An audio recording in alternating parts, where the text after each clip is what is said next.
ladies and gentlemen, and welcome once again to the CD Racoola Show. Today's show is going to get cold. Really, really cold as we travel all the way to Antarctica as we take a look at the 1982 film, The Thing. This review will contain a few spoilers for you spoiled little brats. Okay, so if you haven't seen it yet, hit pause after you hit the subscribe button, of course, and scamper off and watch it and then come back to me. They always come back to me. This movie kicked off with a bang. And quite frankly, a lot of confusion as we see a helicopter flying across the frozen tundra and the passenger of the helicopter shooting a rifle at an innocent little doggy. Now the audience, including myself, at this point is like, stop shooting at that doggo, you maniacs! What did he ever do to deserve that? There is one thing I can't handle, and that's the killing of innocent doggies. No, no. But of course, this wasn't a dog at all. And that's where this story really begins, as the scientific research crew quickly learns that the dog is none other than a thing. We learn that a thing is an alien organism that takes over a person's body and mimics them in order to take over another person and another, and so on and so on. So the research camp quickly becomes quite the cluster, with people not knowing who could be an alien clone and who couldn't. And it's all good fun, really. I love it. In the middle of all this mayhem is the coolest guy out there, Snake Plissken. I mean, MacReady. Played by none other than Kurt Russell. Kurt Russell is one of my favorite actors of all time, even though he really hasn't played in that many horror films. He's more of an action guy.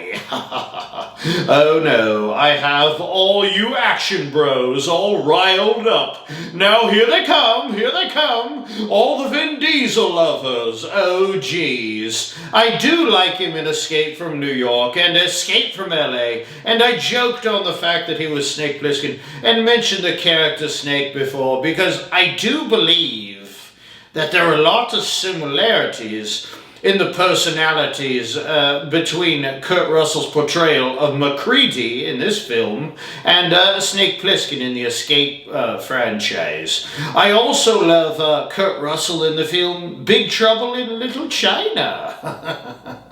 Truly an instant classic character, old Jack Burton, you know.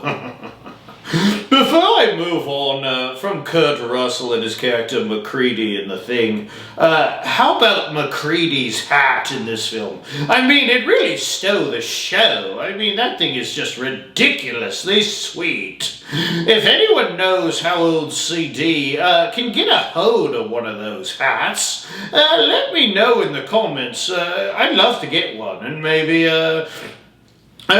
even wear it here on the show. I don't know. Or maybe next time I go to Antarctica. I mean, I don't know. I would just love to have one, so leave me a comment there.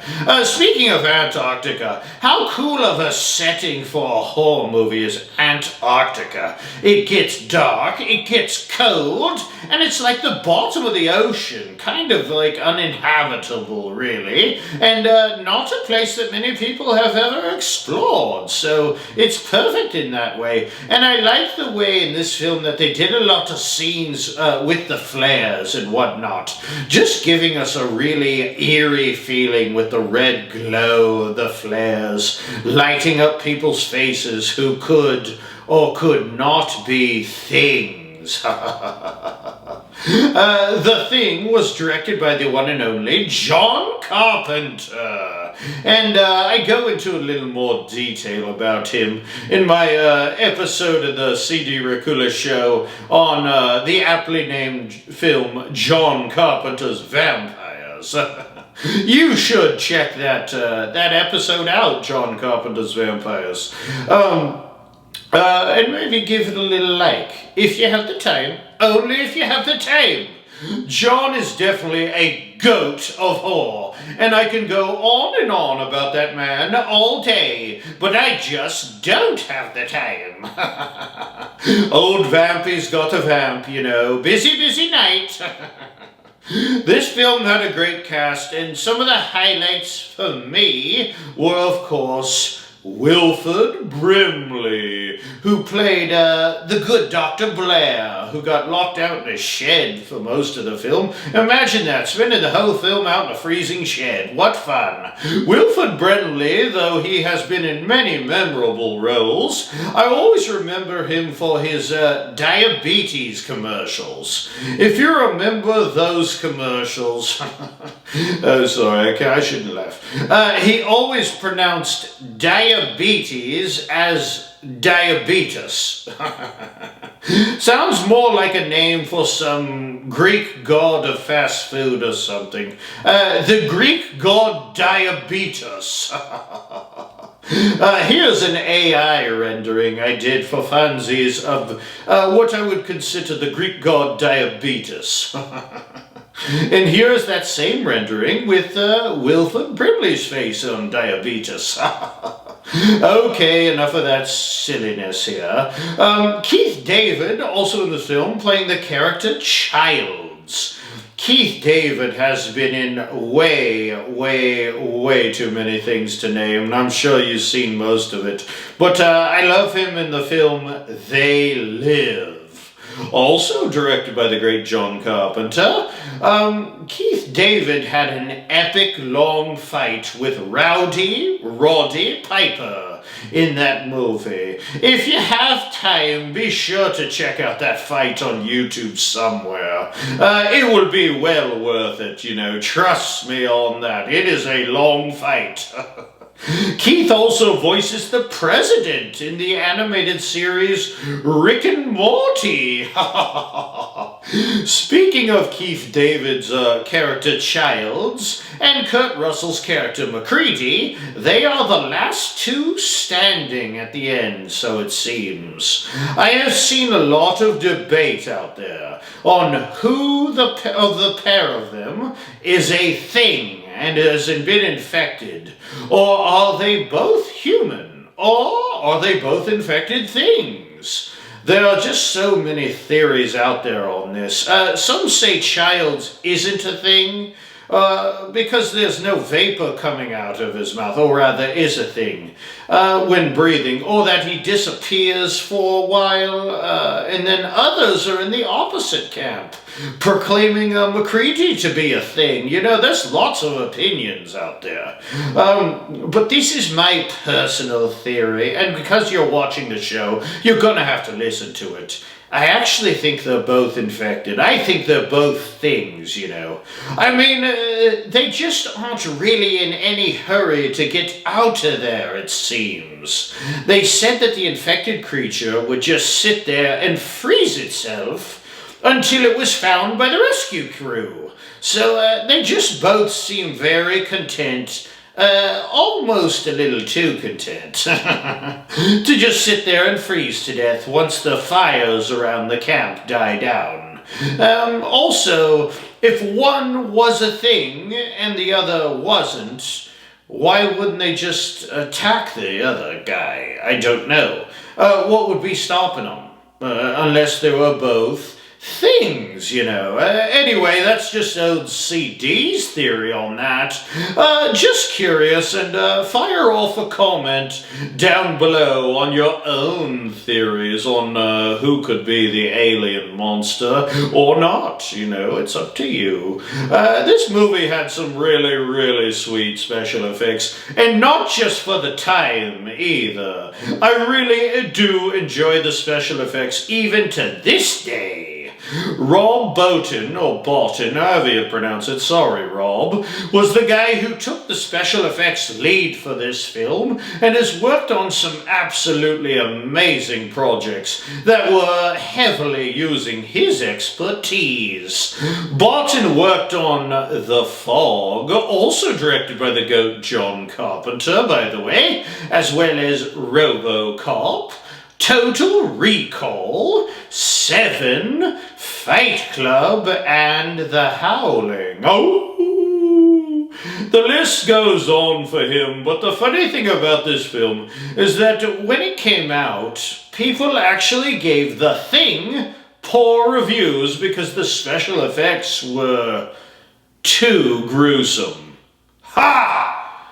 Imagine that. Special effects being too gruesome. Us horror fans whom live in the dark and scary recesses of the film world know for a fact that special effects being too gruesome has never bothered us one bit, to say the least.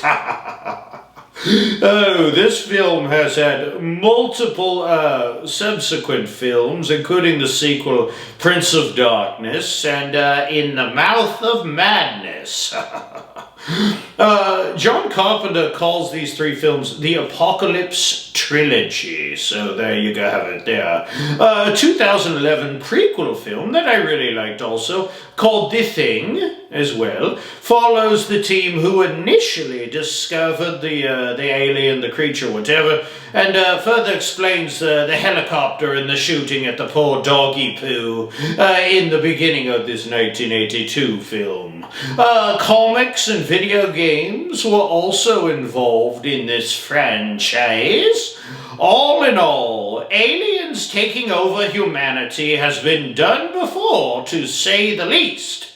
But the special effects, the setting, the cast, and the great director made this film special, in my opinion, so I have to give it extremely high marks on my old scarometer, to say the least. Definitely have a lot of love for this film. Definitely a lot of love for The Thing. Before we start closing up shop here on The Thing, I think my favorite scene would have to be when MacReady is testing everyone's blood with the red-hot metal wire, and then the doo-doo hits the fan in the break room or whatever, and there's lots of good fun to be had there in that scene. I urge you to watch it. Go back, watch that scene, enjoy it. I would like to thank you for joining me here today on the CD Racoola Show, and if you would be a good little thing and hit that little subscribe button, you see it, you can do it, I believe in you. With your little alien hybrid human fingers, I would be most appreciative. Please make sure to join me next episode when I review the 1990 film Arachnophobia. Jeff Daniels is in that film. Oh, he is a funny, funny boy, that Jeff Daniels. Make sure you subscribe so you don't miss that creepy crawly episode.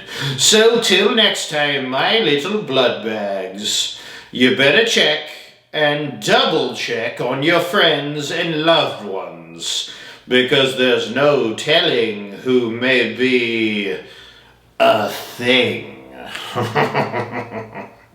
Maybe even me. I am kind of feeling saucy, like maybe alien saucy. Anyway, okay, ta-ta.